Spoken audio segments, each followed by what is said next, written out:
pressure is not be put in a situation like that. Don't ever be caught alone with, with somebody where you have those type of feelings towards. Just, be in a group.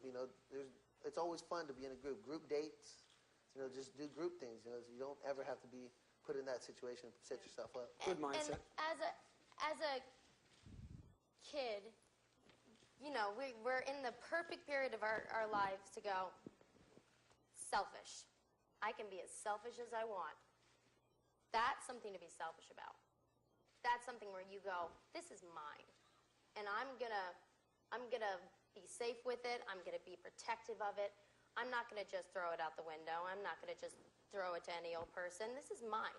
You be selfish with that. It's okay to be selfish as a kid, being young. And that's one thing that people are not selfish enough with. Got something to add?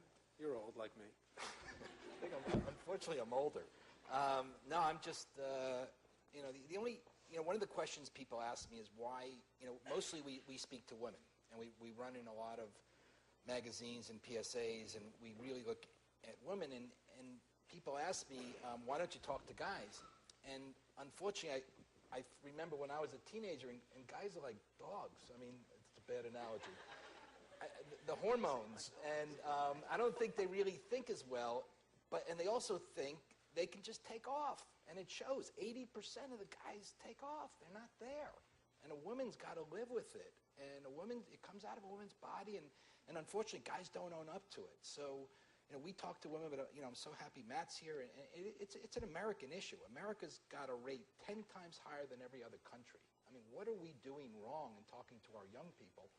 Because this is a national epidemic, and unfortunately, I just love the way Hayden spoke about it, and I think young women and guys, the doggy guys, got to own up to it and do the right thing. To stand up for the condemned gender there, being men. Garza, Matt, actually, I can't help it. Matt, I know him so much as a ball player. I'm always going to call you by your last name. I apologize for that. But I'm sorry, I'm going to be so rude and go ahead, interrupt you. please. Can I just add one thing before we skip to the next topic? Another thing, and I remember this from being in middle school and sitting in health class with 20 kids and your friends. Everything's a joke. They say penis, they say vagina, you're going, Case in point. He said it, and look at the teacher, some older person who's sitting up there talking about it, and you're laughing at them. I did. I know. And you don't want to concentrate and pay attention to it because all your friends are laughing about it. They're all making jokes about it. It makes you squirm in your seat, especially since they're all looking at you and looking for your reaction. You know what? That's fine. Go home. Get on your computer. Open a book. If you don't want to learn about it in front of your friends, which is completely reasonable, then take it upon yourself to go home and read about it. I used to do that too. I wanted to laugh my butt off during class. I did. Everything was a joke. Nothing was taken seriously. But then you go home, and in the privacy of your room, where no one knows, where no one can find out, you open that computer, you open that book, and you read about it. You read about it, and you don't have to listen to the jokes. You don't have to laugh about it. You don't have to be embarrassed that you're taking it seriously and that you're reading about it. No one has to know. Chris, can I jump in here just for 2 Please. seconds? I love Hayden's idea of getting on a computer and just sort of doing this quietly without everybody watching you. If you go to a website called stayteen.org today and all this month, there's this very cool little thing written by people your age that talks about situations teens get into and what to do.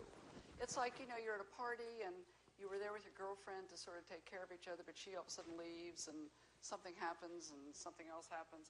What are you going to do? And they're choices. And you work your way through them and get a lot of information, a lot of facts. It's not a health quiz. It's not grown-up stuff.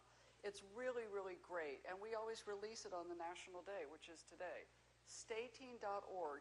And it responds exactly to what Hayden's saying, which is it's private. You don't have to have people looking at what you're doing.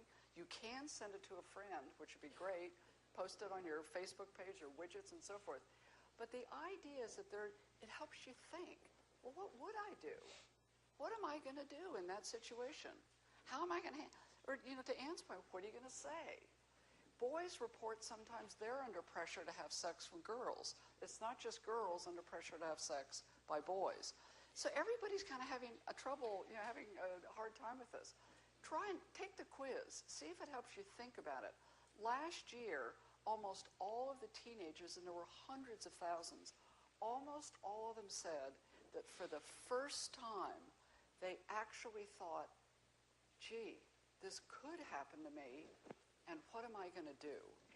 So take the quiz. Let's get a sense from Matt and Bristol about what happens when the pregnancy occurs, okay? Because we're all talking about a plan to avoid it. Once it happens, the reality.